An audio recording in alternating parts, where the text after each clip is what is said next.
श्री उमा महेश्वराय नमः। ओम श्री विष्णवे नमः। आप सभी को हरियाली अमावस्या की हार्दिक शुभकामनाएं। सावन मास में आने वाली अमावस्या को हरियाली अमावस्या के नाम से जाना जाता है। आज की इस वीडियो में आप सुनेंगे हरियाली अमावस्या की व्रत कथा। पौराणिक कथा के अनुसार एक समय एक राजा हुआ करते थे जो बहुत ही धर्मपरायण और पुण्य कर्म करने में बहुत ही विश्वास रखते थे।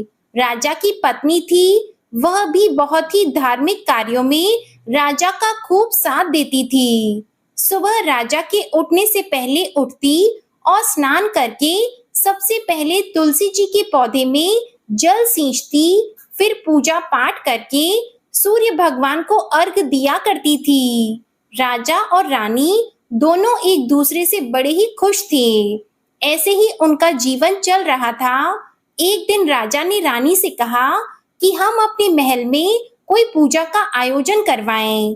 तो रानी कहने लगी कि जरूर करवाइए, काफी समय हो गया है, हमें हमारे महल में कोई भी पूजा का आयोजन नहीं किया है।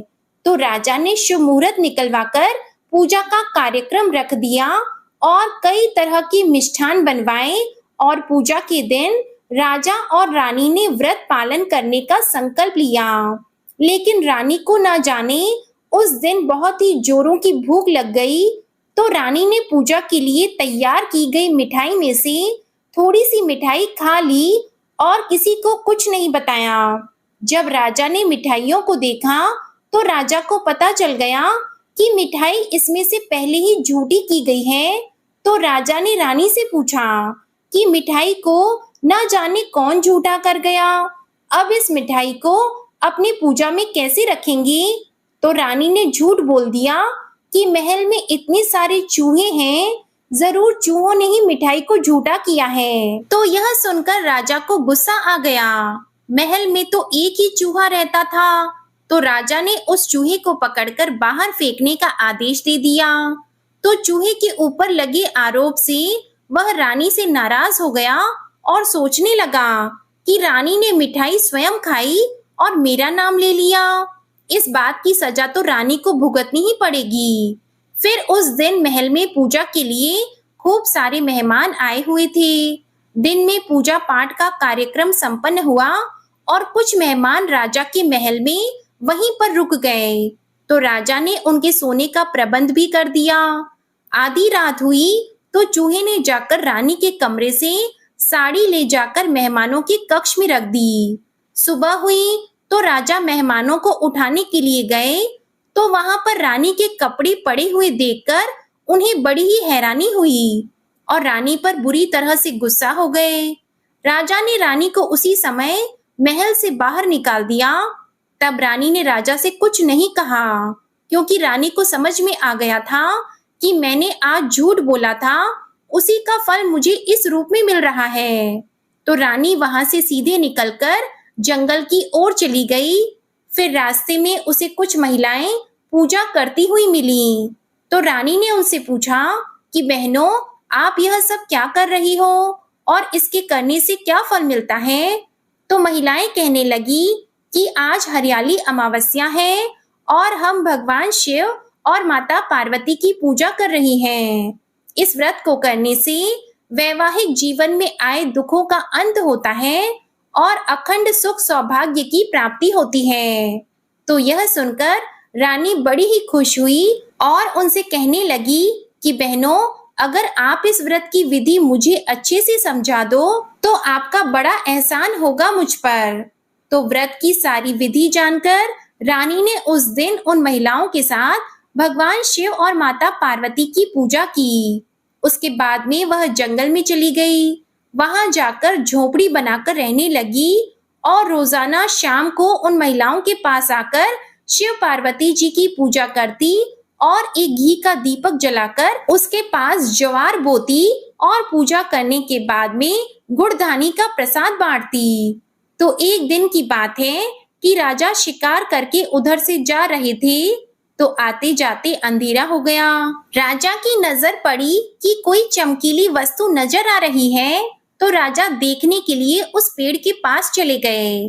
राजा ने जाकर देखा कि वहां तो बहुत सारे दीपक जल रहे हैं और वह आपस में बात भी कर रहे थे। सारे अपनी अपनी आप बीती बता रहे थे और रानी का वह दिया चुपचाप बैठा था।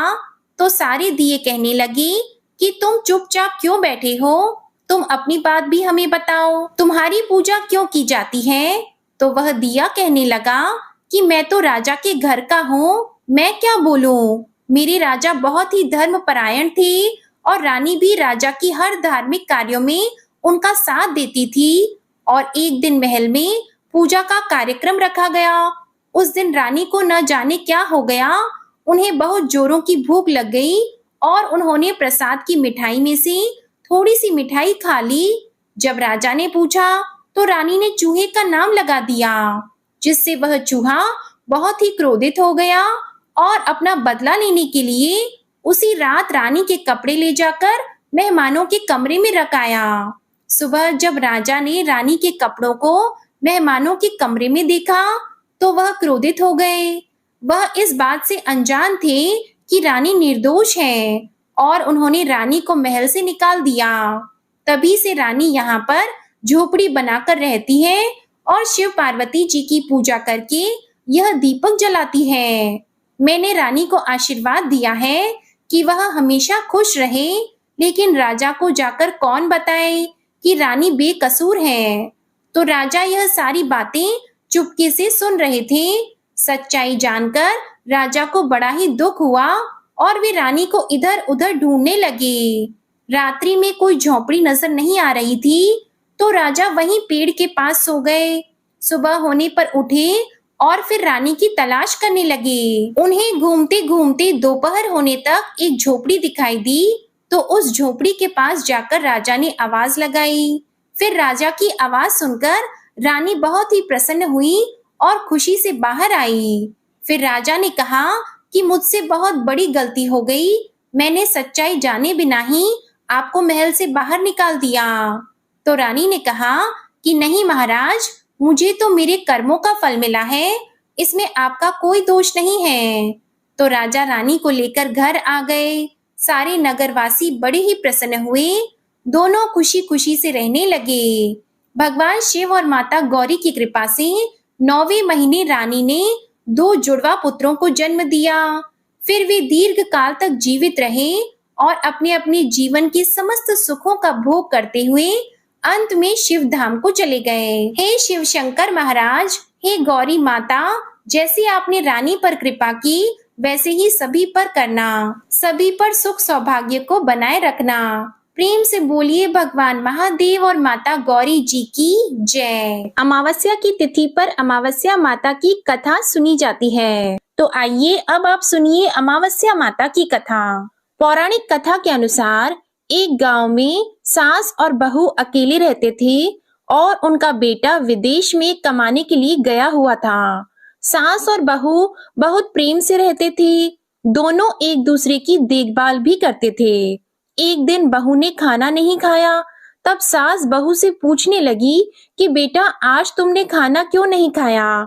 तब बहू कहने लगी कि सासू माँ, आज मेरा अमावस्या माता का व्रत है, इसलिए मैंने खाना नहीं खाया। तब सास ने कहा कि बहू, ये व्रत क्या होता है और इस व्रत को करने से क्या फल मिलता है, यह मुझे भी समझाओ। तब बहू कहने लगी कि सासू माँ, अमावस्या माता का व्रत करने से बहुत पुण्य मिलता है, घर में अन्न धन बना रहता है, सुख शांति बनी रहती है और अटल सुहाग मिलता है, पुत्र की प्राप्ति होती है। इसी तरह से 3 पनौती अमावस्या माता का व्रत भी रखा जाता है। इस व्रत में हर वर्ष अलग अलग खाना खाया जाता है और विष्णु भगवान के मंदिर में चढ़ावा चढ़ाया जाता है या फिर किसी ब्राह्मण को दान दक्षिणा दी जाती है। इस व्रत में पहले साल शक्कर, घी और चावल से बना खाना खाया जाता है। पहले साल व्रत पूर्ण होने के बाद 1.25 किलो चावल और 1 कटोरी घी और 1 कटोरी शक्कर का दान किसी ब्राह्मण देवता को दान में दिया जाता है। दूसरे साल जो घी और शक्कर से बना खाना खाया जाता है। इसी तरह जब दूसरे साल का व्रत पूर्ण हो जाए तब 1.25 किलो जौ, 1 कटोरी घी और 1 कटोरी शक्कर किसी मंदिर में चढ़ाया जाता है या किसी ब्राह्मण को दान में दिया जाता है। तीसरे साल गुड़, तेल और घी से बने व्यंजन खाने चाहिए। जब तीसरे साल व्रत पूर्ण हो जाए तब आधा किलो तिल, गुड़ और 1 कटोरी घी किसी मंदिर में चढ़ाया जाता है या ब्राह्मण को दान में दिया जाता है। इससे ही सासू माँ 3 पनौती अमावस्या का व्रत कहा जाता है। फिर बहू बताने लगी कि माँ जी, इस व्रत का संकल्प लेने के बाद इसे पूरा करना जरूरी होता है। अगर पूरा नहीं कर सकती तब घर परिवार में झगड़ा और घर में अशांति हो जाती है।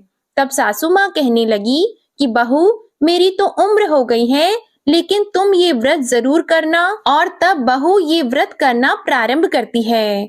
एक दिन बहू ने किसी के कहने पर गेहूं से बनी रोटी खा ली और अमावस माता इस बात से नाराज हो गई। अब जो सास और बहू कभी बहू से प्रेम करती थी, अब उन दोनों में झगड़े होने लगे। सभी गांव वाले भी हैरान हो गए कि इनके घर में ये सब क्या हो रहा है। सास अपनी बहू को कहने लगी, जब से तुम हमारे घर में बहू बनकर आई हो, तब से हमारे घर की लक्ष्मी चली गई है। तुम हमारे लिए बिल्कुल भी शुभ नहीं हो। तब बहू ने कहा कि माँ जी, आपके घर की लक्ष्मी चली गई है तो मुझे बताओ कि कहाँ मिलेगी, मैं लक्ष्मी को लेकर आऊंगी। तब सासू माँ कहने लगी कि बहू, लक्ष्मी तुम्हें समुद्र के बीच में भगवान विष्णु के पैर दबाते हुए मिलेगी। यह सुनकर बहू ये कहकर चली जाती है कि माँ जी, अब तो मैं लक्ष्मी जी को लेकर ही आऊंगी, नहीं तो मैं इस घर में पैर नहीं रखूंगी। ऐसा कहकर बहू लक्ष्मी की खोज में चली गई। जब बहू लक्ष्मी की खोज के लिए निकली तब उसे बीच रास्ते में गाय मिली।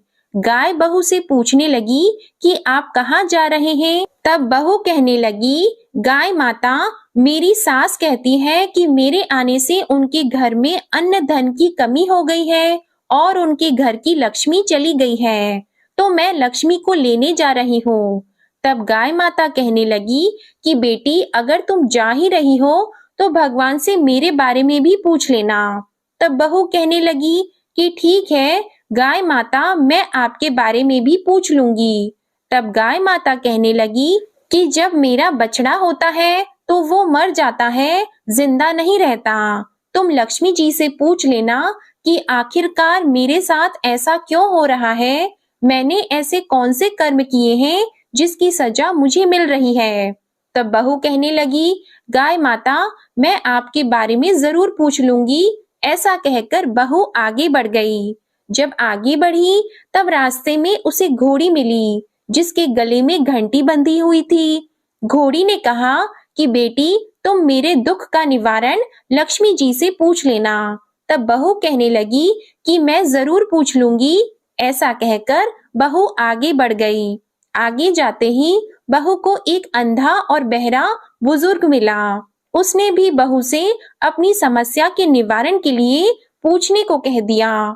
तब बहू उसकी समस्या भी भगवान से पूछने को कहकर आगे बढ़ गई। आगे जाते ही बहू को एक बूढ़ी औरत मिली जो कि हाथ और पैर से अपाहिज थी। उसने भी बहू से कहा कि बेटी, जब तुम भगवान से मिलो तो उनसे पूछना कि आखिरकार मैं अपाहिज क्यों हुई, मैंने ऐसे कौन से कर्म किए थे। तब बहू उसकी समस्या पूछने के लिए तैयार हो गई और फिर आगे बढ़ गई। आगे जाते जाते बहू बहुत थक गई और एक आम के पेड़ के नीचे बैठ गई। आम का पेड़ बड़ा खुश होकर बहू से पूछने लगा कि बेटी, तुम कहाँ से आई हो और कहाँ जा रही हो। तब बहू कहने लगी कि वो लक्ष्मी जी को लेने जा रही हूँ। तब पेड़ भी अपनी समस्या भगवान से पूछने के लिए कहने लगा कि मेरे पेड़ पर लगे हुए आम खट्टे ही क्यों होते हैं, इस बारे में बहुरानी भगवान से जरूर पूछ लेना। तब बहू पेड़ की समस्या लेकर आगे बढ़ गई। थोड़ी दूर जाने पर बहू को एक तलाई मिली। वो भी बहू से कहने लगी कि बहू, तुम भगवान से पूछना कि मेरी तलाई का पानी इतना मैला क्यों है, कोई यहाँ आकर पानी नहीं पीता। तब बहू कहने लगी कि मैं जरूर पूछ लूंगी। ऐसा कहकर बहू आगे बढ़ गई। बहुत दिनों से जंगल में चलते चलते बहू थक गई थी। उसे भूख भी लगी थी, लेकिन खाने को कुछ नहीं मिला, तो वह भूख और प्यास से बेचैन हो गई और जंगल में बेहोश हो गई। उसी समय भगवान श्री हरि और माता लक्ष्मी जी घूमते हुए उधर जा रहे थे। तब माता लक्ष्मी जी विष्णु भगवान से कहने लगी कि हे नाथ, ये तो आपकी बहुत बड़ी भक्त है, आप इसके दुख निवारण कीजिए। तब भगवान श्री हरि कहते हैं कि इस संसार में तो बहुत से जीव दुखी हैं, सभी अपने अपने कर्मों का फल भोग रहे हैं, मैं किस किस के दुख का निवारण करूं। तब माता लक्ष्मी जी भगवान श्री हरि से विनती करने लगी और कहने लगी कि वो भूखी और प्यासी है, अगर इसे जंगल में छोड़ दिया जाए तो जंगली जानवर उसे खा जाएंगे। माता लक्ष्मी जी की बात को सुनकर भगवान श्री हरि एक साधु का वेश धारण करके बहू के पास गए और उसे होश में लेकर आए। बहू के होश में आते ही साधु वेश में भगवान उससे पूछने लगे कि वह यहाँ क्यों आई है और कहाँ जा रही है। तब बहू ने सारी बात बता दी। उसकी बात को सुनकर भगवान श्री हरि और माता लक्ष्मी जी प्रकट हो गए। उनके साथ साथ प्रकट हुई अमावस्या माता भी। बहू ये सब देखकर उनके चरणों में गिरकर उन्हें प्रणाम करने लगी।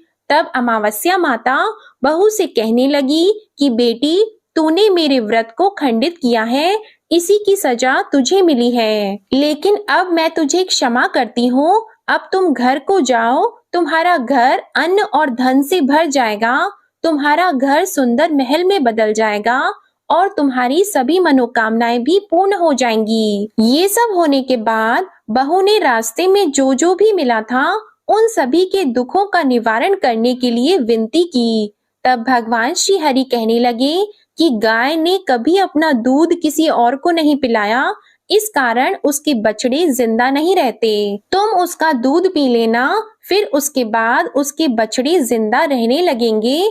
और घोड़ी पिछले जन्म में आटा पीसने वाली महिला थी, वो किसी को आटा पीस कर नहीं देती थी, इसलिए उसके गले में चक्की के पात बंधे हुए हैं। तुम उसके पात खोल देना, वो बिल्कुल ठीक हो जाएगी। और वो बुजुर्ग कभी भगवान के मंदिर नहीं गया, ना ही कभी उसने भगवान के भजन सुने। तुम उसे ले जाकर मंदिर में दर्शन करवा देना, इससे वो ठीक हो जाएगा। अपाहिज महिला, उसने कभी अपनी जवानी में दान पुण्य नहीं किया, उसकी यह सजा मिली है। तुम उससे कुछ भी दान करवा देना तो उसकी विकलांगता दूर हो जाएगी। और वो आम का पेड़, उसने तो कभी अपने पेड़ के आम किसी बच्चे को खाने नहीं दिए, इसी कारण उसके सभी आम खट्टे होते गए। अब तुम उस पेड़ का आम खा लेना और उसके बाद से उस पेड़ पर मीठे आम आने लगेंगे। और तलाई का पानी पिछले जन्म में देवरानी जेठानी थी, जो हमेशा आपस में झगड़ा करती थी, इसलिए उसका पानी मैला है। तुम उसका पानी पी लेना तो वो तलाई शुद्ध हो जाएगी, फिर लोग वहां आकर पानी पीने लगेंगे। इस प्रकार बहू ने भगवान श्री हरि, माता लक्ष्मी जी और अमावस्या माता को प्रणाम किया, उन्हें धन्यवाद दिया और अपने घर के लिए तैयार हो गई। रास्ते में उसे जो भी मिला, उनकी सभी समस्या भगवान के कहे अनुसार वो दूर करती चली गई। सभी ने उसे भर भर कर आशीर्वाद दिए। घर पहुंचते ही उसका टूटा फूटा घर एक सुंदर महल में बदल गया। उसके घर में अब अन्न और धन के भंडार भर गए। अब बहू ने सासू माँ से कहा कि सासू माँ, आपने तो सच में कहा था कि मैं आपके लिए शुभ नहीं हूँ। मेरे जाने से ही आपके घर में लक्ष्मी आई है। आप यहाँ रहें, मैं मरने जा रही हूँ। तब सास ने कहा, बेटी, ये सब तुम्हारे अमावस्या माता के व्रत करने का फल ही है जो हमें मिला है। तुम यहीं पर रहो, अब तुम यहाँ से कहीं नहीं जाओगी। इस प्रकार सास और बहू खुशी खुशी रहने लगे। और फिर एक दिन सास का बेटा भी विदेश से वापस लौट आया और घर में जब उसने खूब धन दौलत और धन के भंडार देखे, तब उसकी माँ ने सारी बातें अपने बेटे को बता दी। इस प्रकार वे लोग खुशी खुशी रहने लगे और तीनों मिलकर अमावस्या माता के व्रत को रखने लगे। प्रेम से बोलिए अमावस्या माता की जय। इस कथा को कहने, सुनने और हुंकार भरने वाले सभी भक्तों के घर में धन धान्य के भंडार भरना, सभी की रक्षा करना। हे अमावस्या माता, आप सभी की रक्षा करना। प्रेम से बोलिए अमावस्या माता की जय। अब सुनिए अमावस्या व्रत की तीसरी कथा। कांचीपुरी नाम की नगर में देवस्वामी नाम का एक ब्राह्मण रहता था और उसकी पत्नी का नाम धनवती और पुत्री का नाम गुणवती था। उसके 7 पुत्र थे। देवस्वामी ने अपने 7 पुत्रों का विवाह कर दिया। इसके पश्चात अपनी पुत्री के विवाह के लिए योग्य वर की तलाश हेतु उसने अपने बड़े लड़के को बाहर दूसरे देश भेज दिया। इधर देवस्वामी ने भी अपनी पुत्री गुणवती की कुंडली एक ज्योतिषी को दिखाई। ज्योतिषी ने गुणवती की कुंडली देखकर कहा कि ब्राह्मण देवता, आपकी पुत्री की कुंडली में तो दुर्भाग्य लिखा है। आपकी पुत्री की कुंडली में विवाह का योग ही नहीं है। यदि इसका विवाह हुआ भी तो सप्तपदी होते होते ही आपकी कन्या विधवा हो जाएगी। यह बात सुनकर देवस्वामी अत्यंत दुखी हुए और ज्योतिषी से इस योग के निवारण का उपाय पूछने लगे। ज्योतिषी ने उपाय बताकर कहा कि इस योग का निवारण सिंगल द्वीप निवासिनी सोना नाम की धोबन को घर बुलाकर उसकी पूजा करने से ही संभव हो पाएगा। ज्योतिषी के मुंह से ऐसी बात सुनकर देवस्वामी ने अपने सबसे छोटे बेटे के साथ अपनी पुत्री को सोना धोबिन के घर लाने के उद्देश्य से सिंगल द्वीप जाने के लिए तैयार किया। अब वे दोनों भाई बहन समुद्र के तट पर पहुंचकर समुद्र पार करने का उपाय सोचने लगे, लेकिन समुद्र बहुत विशाल था। उन्हें कोई उपाय नहीं सूझ रहा था। थक हार कर दोनों भाई बहन भूखे प्यासे ही एक वट वृक्ष के नीचे छाया में बैठ गए। उसी पेड़ पर घोंसले में एक गिद्ध का परिवार रहता था। उस समय घोंसले में सिर्फ गिद्ध के बच्चे थे। वे सुबह से भाई बहन के क्रियाकलापों को देख रहे थे। शाम को जब गिद्ध के बच्चों की माँ भोजन लेकर घोंसले में आई तो वे उस भाई बहन की कहानी को बताने लगे। उनकी बात सुनकर गिद्ध की माँ को नीचे बैठे भाई बहन पर काफी दया आई और बच्चों को आश्वासन दिया कि वह उनकी समस्या का समाधान करेगी। यह सुनकर गिद्ध के बच्चों ने भोजन ग्रहण किया। दया और ममता से वशीभूत गिद्ध माता उनके पास आई और बोली कि मैंने आपकी समस्याओं को जान लिया है। इस वन में जो भी फल फूल मिलेगा मैं आपके लिए ले आती हूँ तथा प्रातः काल मैं आपको सिंगल द्वीप धोबिन के पास पहुंचा दूंगी। अगले दिन सुबह होते ही गिद्ध माता ने दोनों भाई बहनों को समुद्र पार कराकर सिंगल द्वीप सोना के पास पहुंचा दिया। गुणवती प्रतिदिन सुबह सूर्योदय से पहले सोना का घर लीप दिया करती थी। एक दिन सोना ने अपनी बहुओं से पूछा कि प्रतिदिन सुबह हमारा घर कौन लीपता है, तो बहुओं ने तारीफ बटोरने के लिए कहा कि हमारे अलावा और कौन ऐसा करेगा। लेकिन सोना को उनकी बातों पर यकीन नहीं हुआ और वह यह जानने के लिए पूरी रात जागती रही। तभी उसने सुबह गुणवती को घर साफ करते हुए देख लिया और उससे उसकी परेशानी पूछी। तो गुणवती ने अपनी परेशानी बताई, जिसे सुनकर सोना चिंतित हो गई और उसके घर जाकर पूजा पाठ करने के लिए तैयार हो गई। घर से निकलने से पहले उसने अपनी बहू से कहा कि यदि मेरी अनुपस्थिति में किसी की भी मृत्यु हो जाए तो उसके शरीर को नष्ट मत कर देना। क्षण भर बाद ही दोनों अतिथियों के साथ सोना धोबन कांचीपुरम पहुंच गई। दूसरे दिन गुणवती का विवाह संपन्न हुआ और सप्तपदी होते होते उसके पति की मृत्यु हो गई, जैसा कि गुणवती के भाग्य में लिखा था। तब सोना धोबन ने अपने संचित पुण्य का फल गुणवती को दान देकर उसके पति को जीवित कर दिया और उन्हें आशीर्वाद देकर वह सिंगल द्वीप के लिए रवाना हो गई। संचित पुण्य के क्षीण होने से सोना के घर उसके पुत्र, दामाद और पति की मृत्यु हो गई।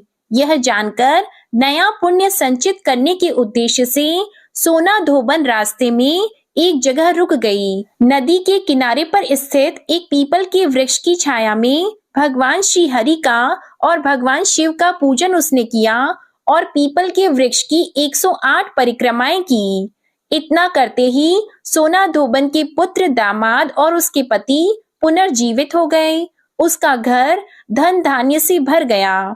इस प्रकार निस्वार्थ भाव से सेवा करने का उत्तम फल सोना धोबन को प्राप्त हो गया। इस प्रकार किसी भी अमावस्या तिथि पर या मौनी अमावस्या के दिन किसी पवित्र नदी में स्नान करके विधिवत भगवान विष्णु जी की पूजा अर्चना करने और पीपल के पेड़ की परिक्रमा करने से मनोवांछित फल की प्राप्ति होती है तथा परिवार के सदस्यों पर भगवान विष्णु जी का आशीर्वाद सदैव बना रहता है। बोलिए भगवान श्री विष्णु जी और माता लक्ष्मी जी की जय। बोलो भगवान शिव शंकर और माता पार्वती की जय। आज की कथा पसंद आई हो तो वीडियो को लाइक कीजिएगा, शेयर कीजिएगा, कमेंट में भगवान उमा महेश्वर और भगवान श्री लक्ष्मी नारायण जी की जय भी जरूर लिखिएगा और चैनल को भी सब्सक्राइब कीजिएगा। इसी के साथ जो भी भक्तजन शिव महापुराण की कथाएं और सावन मास महात्म्य की कथाएं सुनना चाहते हैं तो इनकी वीडियोस हमारे चैनल पर हर दिन नियम से अपलोड होती हैं। आप एक बार इन कथाओं को जरूर सुनिएगा। ओम नमः शिवाय।